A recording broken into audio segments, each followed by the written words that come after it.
this is Alina, and you're listening to Your PharmD Bestie. Welcome back, everyone, to another episode of Your PharmD Bestie. I am your host, Alina, and today we're talking about something that honestly intimidated me a lot at the beginning of residency and also as a student. And that is how to actually work up a patient. Because I feel like this is one of those things that pharmacy school teaches you pieces and bits of, but when you're actually standing on rotation, pre-rounding, trying to figure out like what actually matters to look at in a patient chart or what like you should be looking at and paying attention to what to present and what not to present to your preceptors, it can feel incredibly overwhelming. And I know for me, like personally, one of the hardest transitions going from a student to resident was realizing that nobody necessarily hands you like a perfect formula, right? And like every preceptor might prefer something different, in terms of what you're looking at or how you present a patient. So a lot of it really comes with practice, repeating and learning how to adjust and adapt. So today's episode is going to be really like a practical conversation about how we approach patient workups, what we prioritize, common mistakes that maybe we made early on, and other clinical care tips that we wish maybe we knew sooner. And I'm joined today by William, who is a co-resident of mine. Welcome to the podcast. I'll just have you introduce yourself, including where you're from, maybe what your interests are, um, currently your residency program, and a fun fact. Oh, okay. Yeah, that sounds good. Thanks, Selena. So hi everyone. My name's Will. I am one of Alina's HSPAL co-residents, currently at PGY1 with her. I did pharmacy school at UC San Diego and came up to Davis for residency. And we're just wrapping up our PGY 1 year in the next couple of months. So in terms of, I guess, interests, so clinically, so some areas I'm interested in are oncology, internal med, quick care. Um, from a clinical interest perspective, I think from my admin perspective, I'm interested in things like 340B, uh, specialty and patient operations, and just the finance and regulatory stuff that happens in pharmacy. So those are my admin interest areas. Awesome. Thank you for that introduction. I would say that as an admin specialized resident, Will is very clinically strong. So I feel like he's very perfect to be talking about this topic with. So let's just start with the basics. When people say like work up a patient, what does that actually mean to you?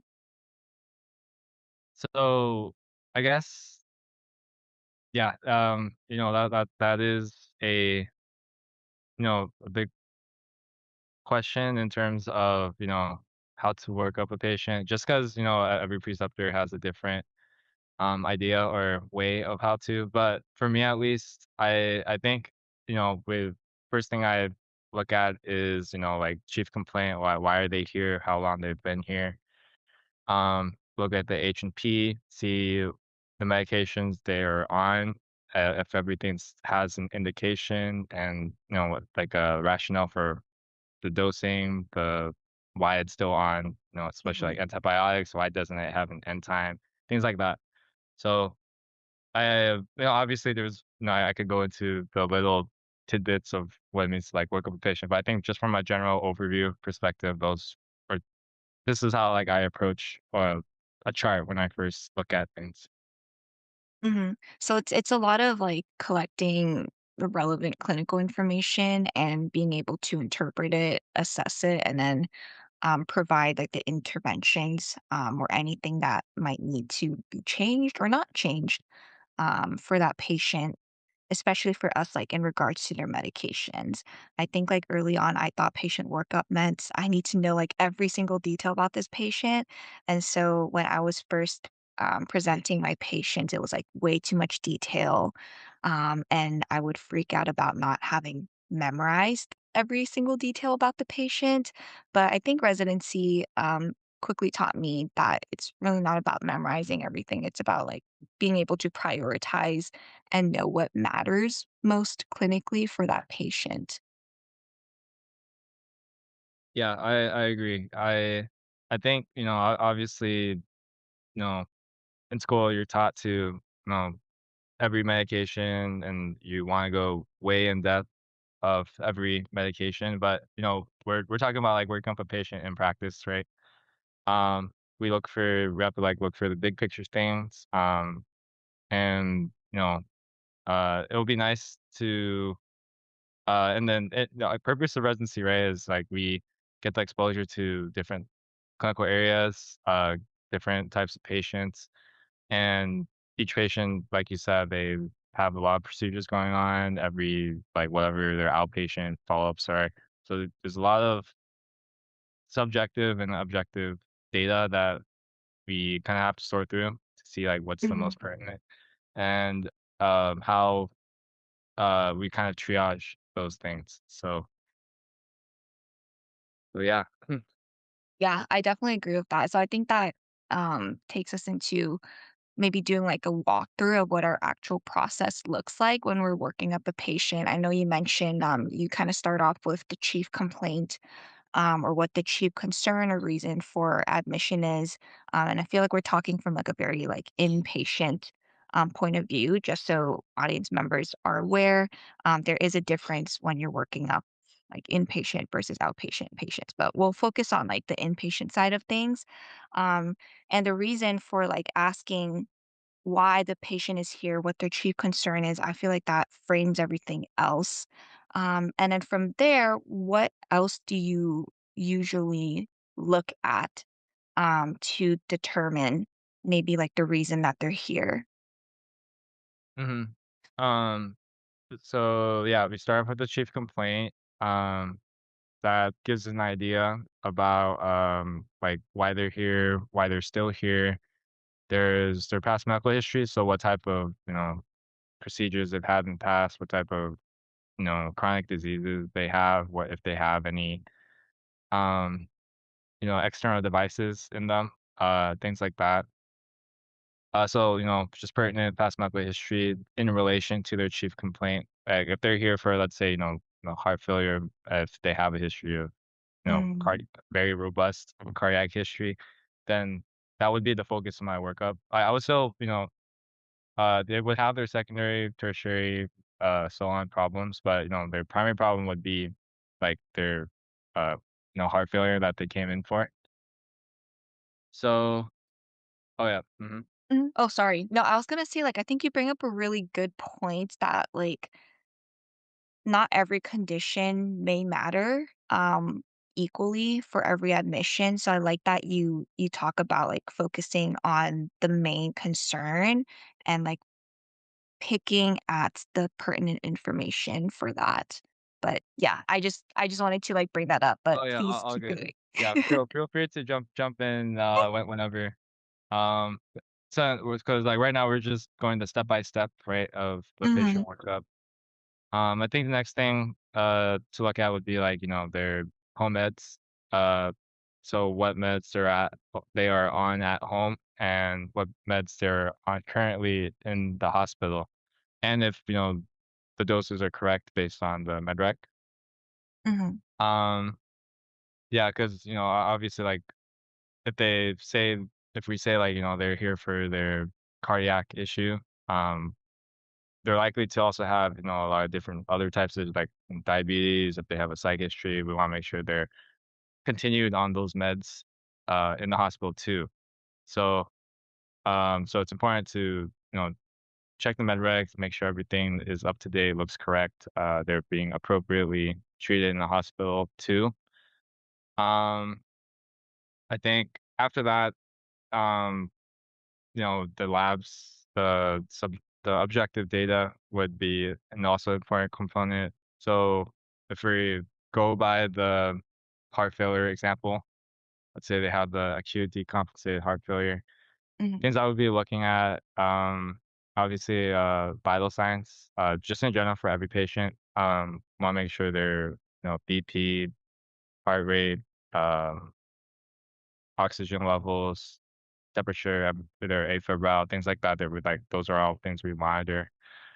Wanna look at their electrolytes, their CBC, um, hemoglobin, hematocrit, just like a quick glance, like no need to, be like, oh, this went down point 0.1 from yesterday.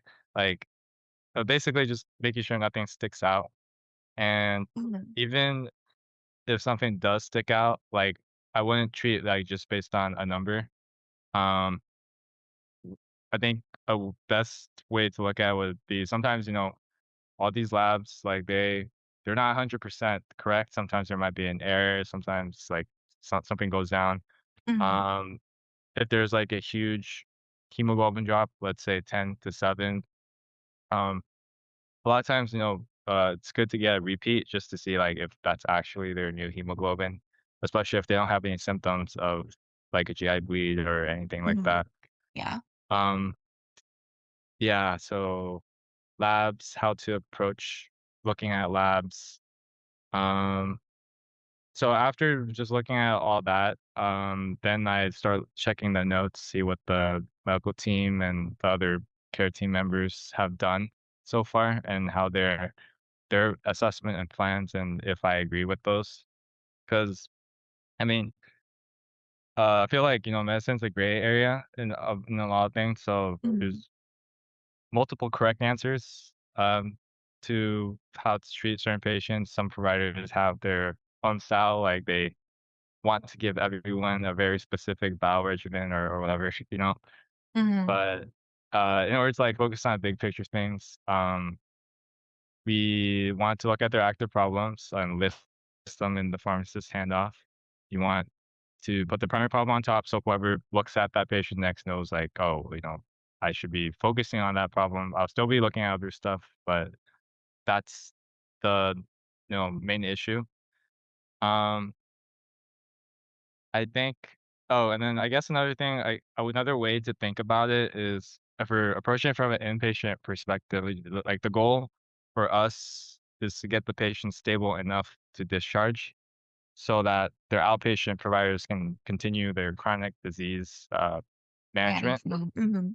Yeah, so like our goal while they're inside is to stabilize them and then just make them stable enough to go outpatient and, have continued treatment. So a lot of their chronic diseases, if they're not like actively causing whatever the issue is, their chief complaint that brought them to the hospital, it may not, um, like just thinking about how to put it, it's basically like it should not be the main focus of the workup, if that makes Yeah. sense. Like if this is Yeah. not something that we can solve in the short term and Yeah. impacting their stay.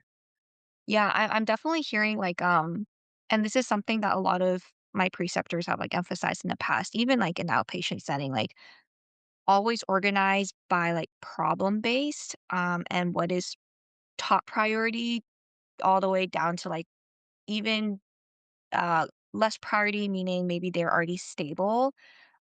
But as pharmacists, like we do still try to be comprehensive in our review of the patient. So a lot of times, like depending on your preceptor at the end of the day, but always prioritizing by like the number one issue that is most pressing. Um, and again, like the active problem, and then kind of listing it down from there. So I think like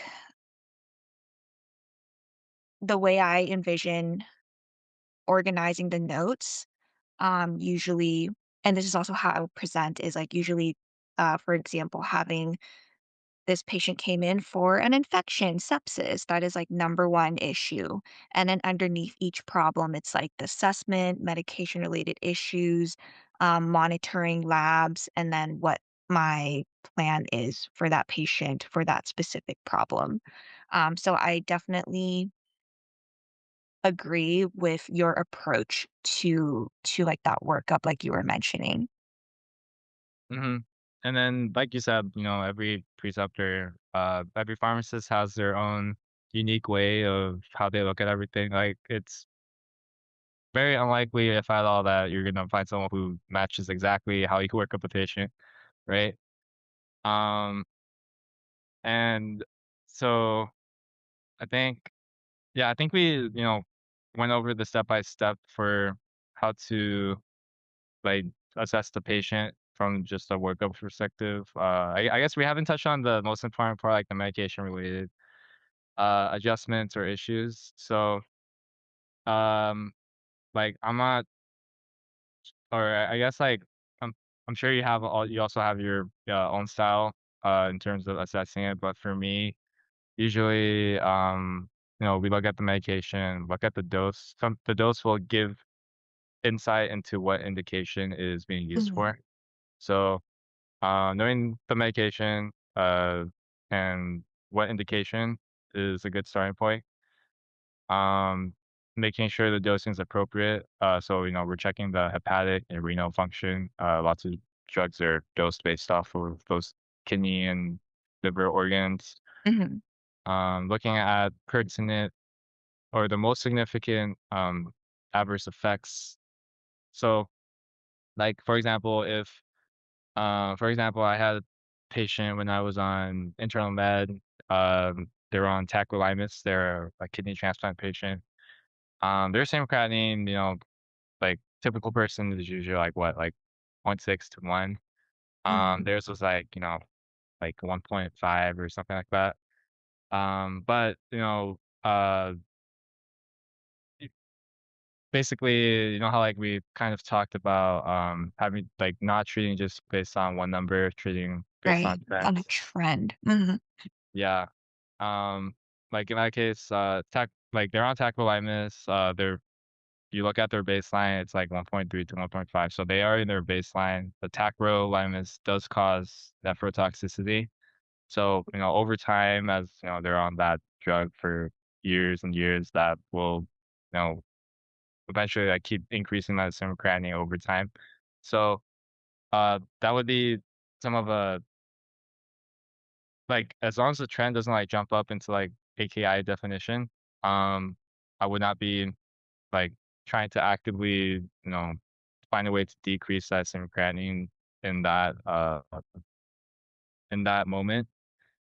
I I guess like so I guess what I'm trying to say is if there's like side effects that about a drug that you're like, oh, there's like a 5% incidence of it happening and it's most likely not gonna happen, then that would not be like pertinent information unless mhm.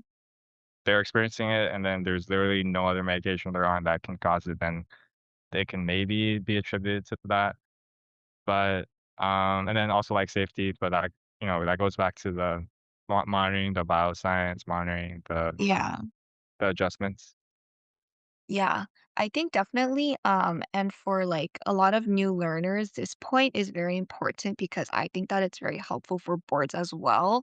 But when you're studying for board, like really the book tells you what the most like top 3 most important like clinical things that you should be looking at for a particular drug so that when you see a drug in actual practice, like you should be automatically thinking like, "Oh, I should be checking like QTC Mhm, for this drug, or I should be checking LFTs for this drug, or I should be checking this and that, bleeding for any like anticoagulation."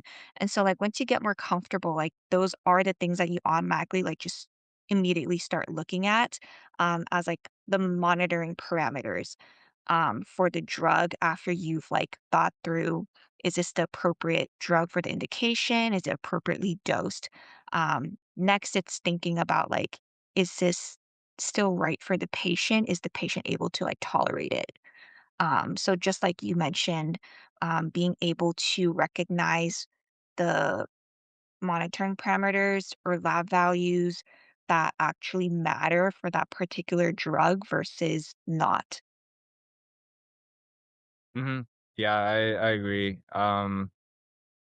Yeah, I feel like, if we're talking from, like, when we were students to versus, like, residents, obviously, starting off as a student, this is, like, your first time seeing what you learn in practice. Mhm. So, it's gonna be a learning curve, but after you see hundreds and thousands of charts patients, and you start seeing like the same things, the same disease states over and over again. You build up that's how you build up your, I guess the muscle memory or the clinical muscle memory. That you're gonna like you're like for example, if you look up what if you have to look up whether ceftriaxone is dosed renally or not, um, you might have to look it up first, a few times, as you get used to it. Like I know I did. Mhm. But on like the 10th time, like at that point, like you're like, I checked the other 9 times, like I know it is not renally dosed. So,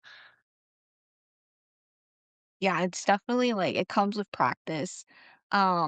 I think since you like brought up the kind of difference between like being a student and a resident, I think as a student, again, like Will said, you're really like, even at the beginning, I think what was so helpful for me was creating like a checklist of like questions I had to ask myself, right? Like for each drug, what is the indication? What is the dose? Does this have to be renally dose adjusted? And then it was advancing to like overall looking at the patient and all the drugs. Are there like opportunities to de-escalate? Are there um, other monitoring parameters that I have to look at? I think there's like, I'm trying to think like the de-escalation one, and there's like a couple other ones that are like, you should always like look at first for your medications for interventions. Do you know what I'm talking mm, about? oh, do you mean like when you first see a patient, are you saying like what things to think of first, or? Yeah, like I guess the most common like interventions that can like easily be made. Those are like the ones that as a student I was taught like, okay, if Oh, all else fails, like yeah. these are like the Oh, I things see to what you like mean. Like think like renal about. adjustments, like, hepatic renal adjustments, those are like the pharmacist things, right? Those are like Yeah. the interventions like Pepsid, dose reduce if granule function is not good. Mhm. Uh, Oh, and also like if there's opportunity to de-escalate from like IV to PO mhm. or like to de-escalate a patient off of an antibiotic, like those are like the top Yes. like Mhm. 3, 4 interventions to like look at. But then as a resident, we have to start, I think like the biggest difference was like starting to anticipate what the next steps were after that.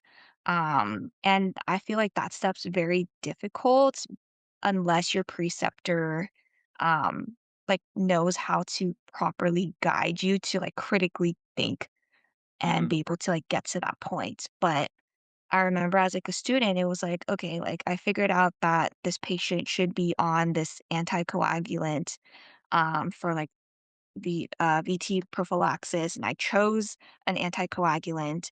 But then the next step beyond that, which is more like resident level thinking, is like also addressing barriers to like discharge. And that could include like insurance costs or copays.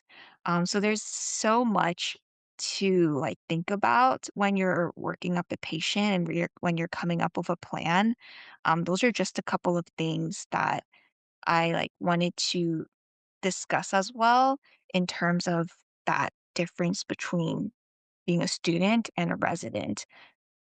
From your experience, are there certain experiences or like things that have occurred where you like noticed a significant difference in like expectations as a student versus a resident? Yeah, I think you bring up a good point in the difference, between an app or between when you were on your appies versus being a resident. I think as a student, I mean, uh, you're not able to like verify yet, so that is both a pro and con, but it is a learning experience. So I feel so as a student, you're more focused on learning the nuances of like specific drugs, specific disease states. And then, like you'll be able to talk with a resident you're working with or your preceptor about like, your assessment plan, and if there's any considerations that you may have missed, like they'll teach it to you or guide you to that. I Mhm. think when you're a resident and you get and after you get licensed, there's some more responsibility. Obviously, like, you would still talk over, like, your assessment plan with your preceptor, but there's the expectation is, like, there's since you are a licensed pharmacist, like, you will be expected to be more Mhm. autonomous in how you operate. Like, certain things like, for example, if it's a let's say we're halfway through the year, if there's, like, certain renal adjustments that have to be made, like, dose reducing a Pepsid by 50% or something, those are things like, um, after, you work with your preceptor for a week and, you know, they're I'm assuming, like, they trust you by that point. Those are some things that you would do by yourself and let your preceptor know when you present the patient rather than, as a student, you're like, "Oh, can we reduce or can we dose adjust it?" So it's Mhm. just you're expected to be more autonomous, expected to take on more patients since, the real patient care, and, um, basically be the pharmacist, but obviously if you have questions, you can ask your preceptor. So Yeah, mhm, that's a really good point. Is that I think a lot of students and even residents, especially residents, I think feel the pressure to appear like confident and that like they know what they're doing. But I think as preceptors, we still expect or they still expect the residents to be asking like questions, and that's just part of the learning process. So I really like that point that you bring up. mhm, and sometimes it's like, with your assessment plan, they wanna hear the rationale. They're like, "Oh, Hmm. why do you want to reduce it by half?" Or, "We should reduce it by half, but are there any patient-specific factors where we shouldn't?" Um, so I think, like you said, like, there's a different way of thinking that comes with, being a resident, like, we have to anticipate things. I think, my cardiology preceptor, uh mentioned like, "Oh, like, it's good to have, like, a backup recommendation in case, like, your first one, Hmm. doesn't get taken." Like, for example, if, let's say, patient was hypotensive, you recommend to hold the lisinopril 20 milligrams. If the team is like, for some reason, they're like, "Nah, like, we wanna keep it, like, we think, like, this will not be an issue for the next dose," or whatever, um, I like, the backup recommendation would be like, "Oh, can we cut the dose in half, like 20 to 10?" Rather so, obviously, we didn't get the best case scenario, like, we were not able to put on hold, but if we asked, like, "Can we do, like, 5 or 10 milligrams?" And Hmm. it might be like, "Oh, that is something that we can do." Like, if patient's able to tolerate, we can always increase it back up, and that way you're also mitigating the chance that, oh, like, the hypertensive gets worse if they kept it on the same dose. So, I guess, like, those would be, like, kinda anticipation things that, you mentioned, like, we're not just having only one recommendation, we're Hmm. thinking on the spot potentially and having to have backup recommendations. Yeah, I definitely agree. And I think there's also a component to that in which, as a resident, you become more comfortable and you're able to learn and adapt to working with different people. And so at one point in your like rotation, um, depending on like how often maybe an attending switches out, but you do get a feel of like, okay, with this attending or like this medical team, do I have to give a lot of like clinical reasoning to back up my recommendations, or is this a team where I have to drop just like drop the hint, dip your foot in, um plant the idea, and then have to like keep bringing it up subsequently so that they are more open to the idea. So I think that also definitely comes with practice, but as a resident, um, you do build your skills and your comfortability enough to the point where you're able to navigate that cross collaborative um, relationship as well. Mhm. Yeah, and I feel like it depends on who you're working with, like you said. Like, if you're working with only the hospitalists, like, fully trained attending versus if it's a teaching team, you have, you know, new medical residents, their senior, and then the attending. Like, the attending will, like, know the rationale, like, they are the attending, but the medical residents, like, for their learning and for yours too, like, it'll be good to, cite studies, cite evidence. Like, for example, if we're talking about, like, going back to the heart failure example, sometimes you'll see, like, things like Farxiga 5 milligrams for, heart failure, and, you know, there some I guess, like, some providers have said, like, they were like, "Oh, they can't tolerate 10 milligrams, they've been getting some side effects, so I'm giving them 5 milligrams so they can tolerate it and still get some of the benefit," which, in theory, it you know, just from, like, a how like, just straight lines, I mean, that makes sense from where they're coming from. However, like, there is no literature backing up the 5 milligram Mhm, dose. Like, we don't know if there's, efficacy and mortality, morbidity benefit in, like, Farxiga 5 milligrams. Like, it's only been studied with 10 milligrams. mhm, So so you kinda have to explain to the team, um, like, why, like, it's either 5 milligrams, or sorry, it's either, like, 10 milligrams or nothing, essentially. Like, if they can't tolerate it, then we have to DC it. Uh, we can't, like, do this, like, half-baked, like, no evidence dose, if that makes sense. yeah, yeah, no, that does. I just like how you said half-baked. Yeah. Mhm, Uh, okay. Yeah, so I definitely think we brought up, like, a couple of really good points. Now, um, knowing that, are there things that you've done to help you improve your patient workups since being a student? I previously, like, mentioned using, like, templates or checklists because those, like, really helped me. It will slow you down a little bit at first, I think, just having to spend a lot of time, like, looking at everything and making sure everything's checked off, but I think it really helps you build that clinical confidence. But for you, like, what is something that helped you? And this could be for, like, patient workups or even, like, presenting, recommendations to preceptors. mhm.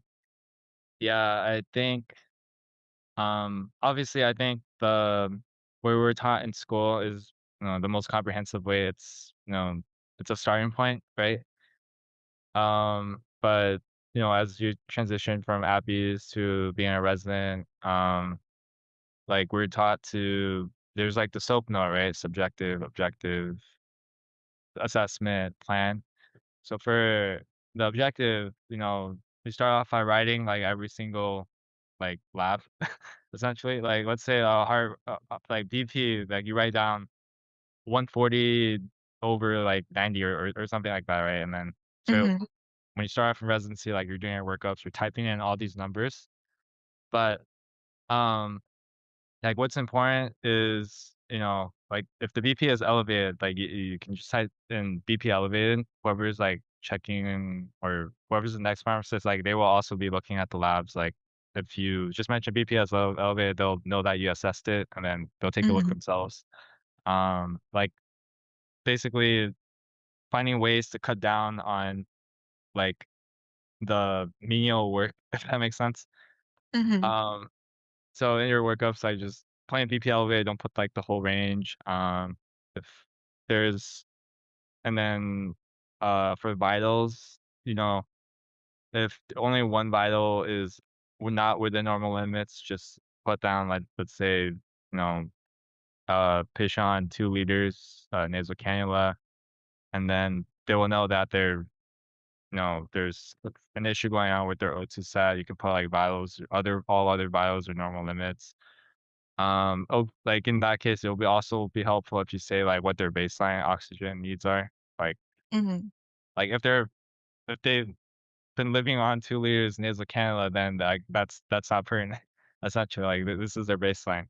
But if it was, like, mhm, room air, then, yeah, then 2 liters nasal cannula means they're not stable yet.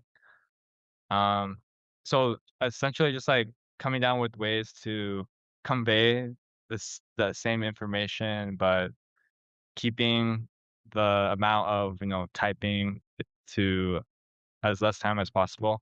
So just being more or coming up with ways to make it more efficient, but also leaving like all the pertinent information in the handoff for the next pharmacist. Mm, I see. Do you feel like that kind of came from feedback that you received from preceptors in the past? Just like modeling it after what others have done? Yeah, I think I forgot which rotation exactly was on, but I was asking like, oh, like what's the typical workup time you take per patient? And then the preceptors there, they have plenty of experience, like, they're like, new patient, 10 to 15 minutes.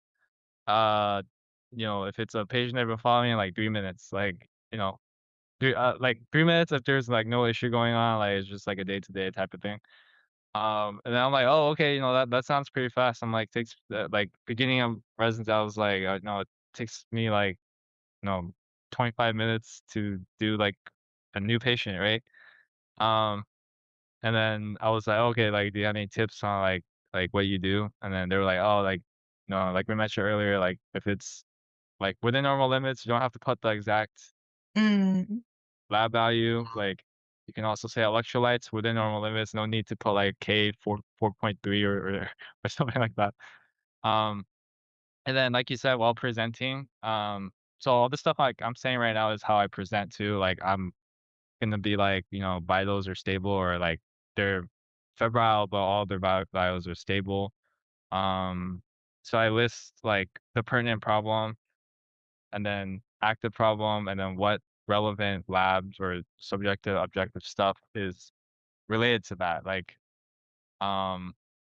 trying to think of an example. Like, let's say, someone is, in, uh, I guess. Oh yeah, let's just go back to that heart failure example, just since like we've been talking about it. Um, So you're gonna want to know their volume status. You're gonna want to know their ins and outs, their vitals, like especially like their BP, their O2 sat. If they have any subjective symptoms, like in the nursing notes, like shortness of breath, can't breathe, things like mhm, that. Um, uh, I guess I'm just trying to think of like something that's like a routine lab that is like not relevant at all to heart failure, but let's say you have this like random, I don't know, like random creatine kinase that was ordered for some reason. Um, mhm, like no meds for rhabdo and no muscle. It was just like ordered, and then it just appears like normal limits on the lab. Like there's no need to mention that like normal within normal limits. CK, if they're not on any meds and they don't have any like issues that can increase the chance of mhm. uh, rhabdo. So um yeah, I think Sounds like, yeah, mainly like focusing on the monitoring parameters or uh, labs that are relevant for the medication.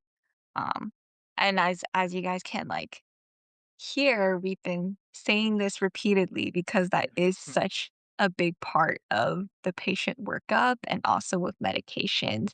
As like pharmacists, we want to always prioritize one, like, is the medication working? But two, is it safe for the patient? And so the only way to really assess that is by looking at these lab values, monitoring parameters, and adverse effects.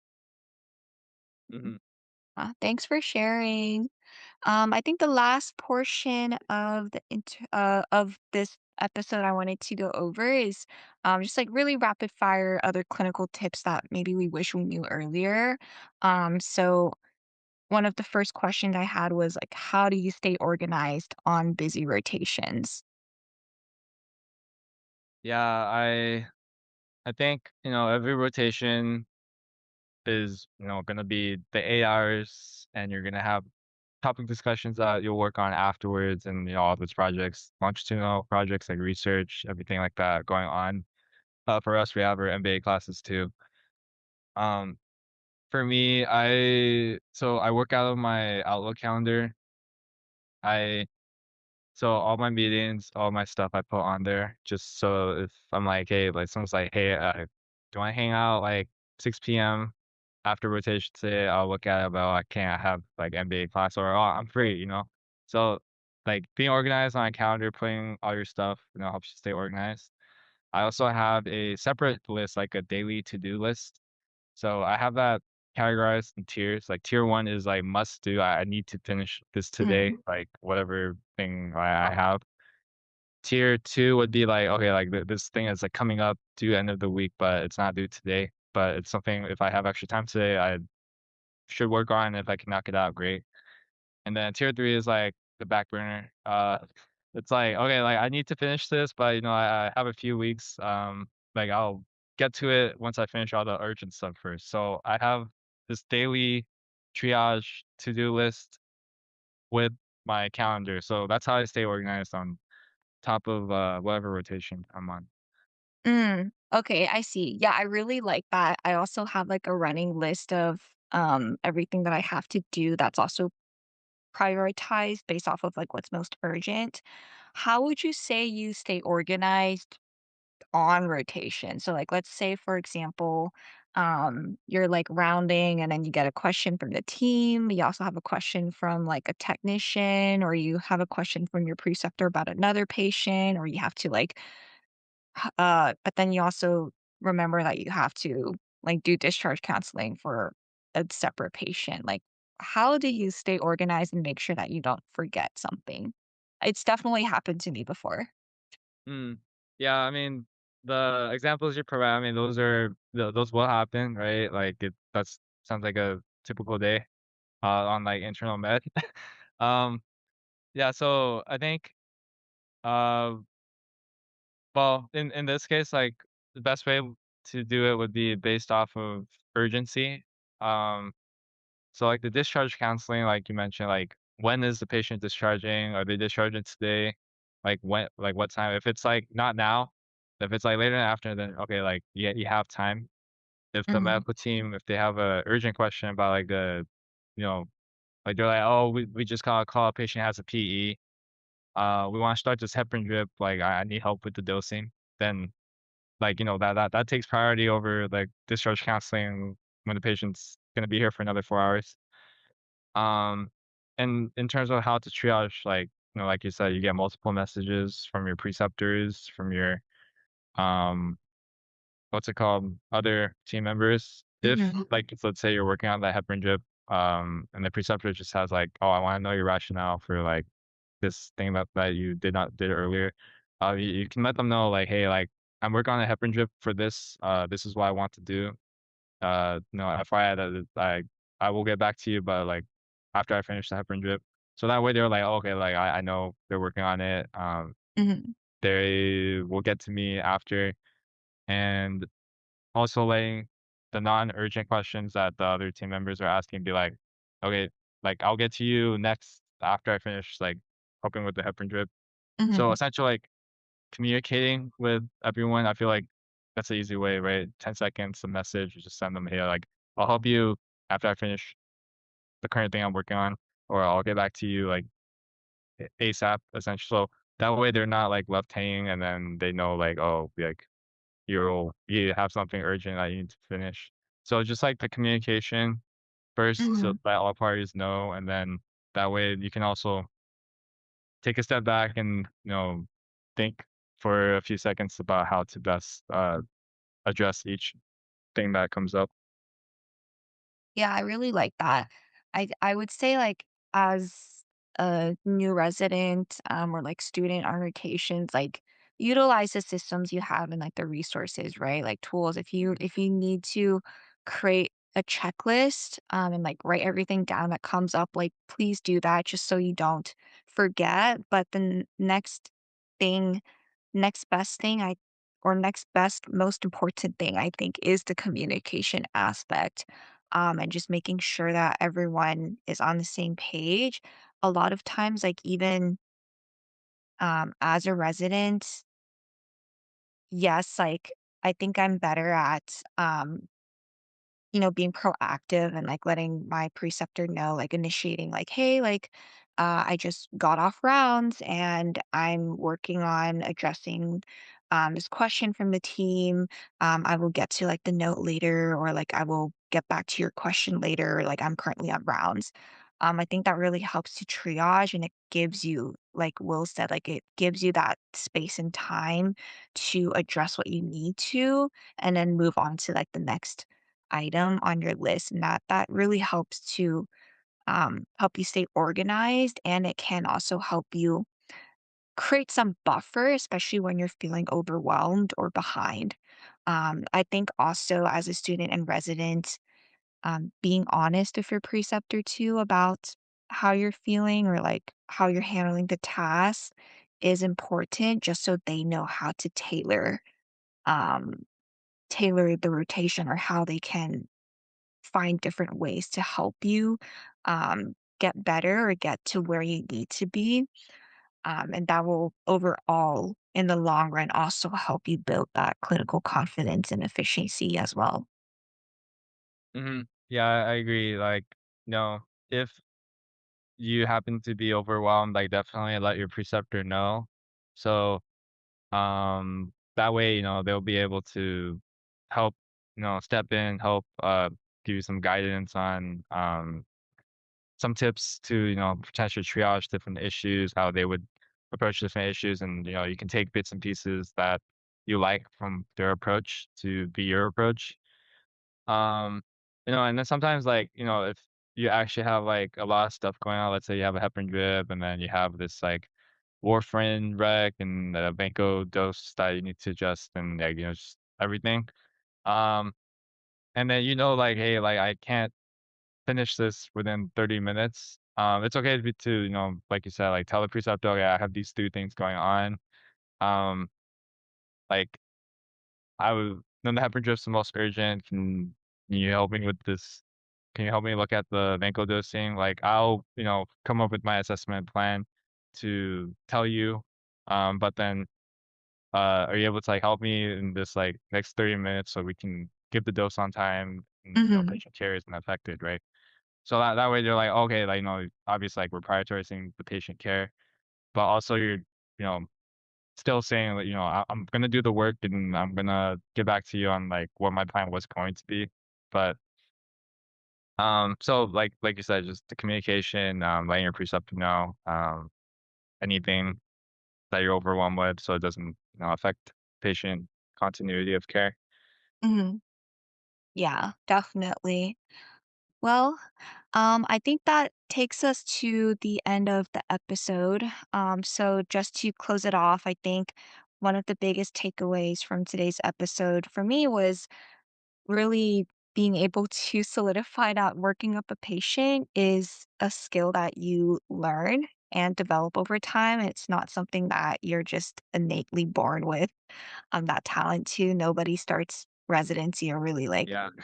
school knowing exactly how to clinically think through every patient case. And really, like, you have to develop those skills through repetition, feedback, observing others, and just with experience. And then relying on systems to help you keep improving as well. Yeah. So, mhm, I yeah, I was gonna say I agree with everything Alina said. I just wanted to add that obviously, know, uh this is something like working with a patient, like this is something that takes time to build up to. Um and so like if you're just starting off on residency, like and you have like 40 patients on our rotations, like I know there's a pressure to take on all 40 patients or something like that, but it's okay to start with, with like 10 and then slowly build your way up to like, wherever you are at. If it's your first rotation, something if you can only hit like 20 patients out of 40, and that's like your limit for quality without or quantity without sacrificing quality, that's okay because you still have the next 10 months to build up to that staff pharmacist workload. Um, but yeah, just want to I guess highlight what Alina said about like it's a skill that takes time to develop. Like you will not like it. no one's gonna like show up out of nowhere and like know how to do all this. Yeah, yeah, I think you bring up, like, a really good point, and I'm very thankful that you bring that up because, um, I think the 2 of us, correct me if I'm wrong, I think we both ha are more, like, internally, I think we do have, like, high expectations for ourselves on rotations. I know I do at least.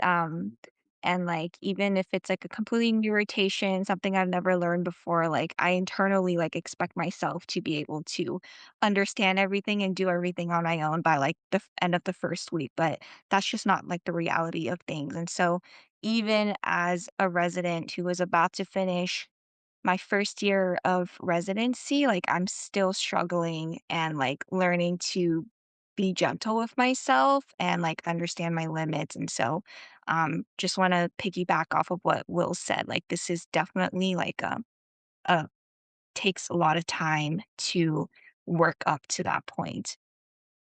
Mhm. And So then mhm, I think, oh, and then just like one other thing I think we should mention, like it's okay to like not know stuff. Like a lot of times, if I like don't know, like I do not guess. Like I will straight up say like I don't know. I'm gonna look it up, or this is what I know about this situation, but I don't know for sure, so I'm gonna double check. So like the preceptors will no, they want you to do that. Like they do not want you like guessing like what you would do because that could be a danger to patient care. So it's okay to say like hey, I don't know, but I'll look it up, or this is what I would do if I didn't know. yeah, I think there's definitely a balance between, being, like, confident and also being like humble enough to admit that like, hey, this is not something I know. I'm still a learner, but I can learn. I can look this up and I can get back to you. So I appreciate you bringing that up. Well, thank you again so much for coming onto the podcast and having this conversation with me. I do think that listeners are going to find this episode helpful or at least reassuring, especially for students or new residents who may feel overwhelmed as they go through APPEs or rotations. And honestly, it's been really nice reflecting on the growth that's happened this year as well. So to everyone listening, thank you so much for tuning in to your PharmD Bestie. If you enjoyed today's episode, make sure to subscribe, leave a review, share this episode with someone who may be starting residency soon, and let me know in the comments or DM if you have any other questions. I will address those. Will, do you have any last words you'd like to say? Um, yeah, I mean, yeah, thanks for having me, Alina. Subscribe to her podcast. Leave a review or any comments. We'll love to hear what you thought about our discussion. Thanks, Will. And as always, I'll talk to you guys in the next episode. All right. Bye, y'all.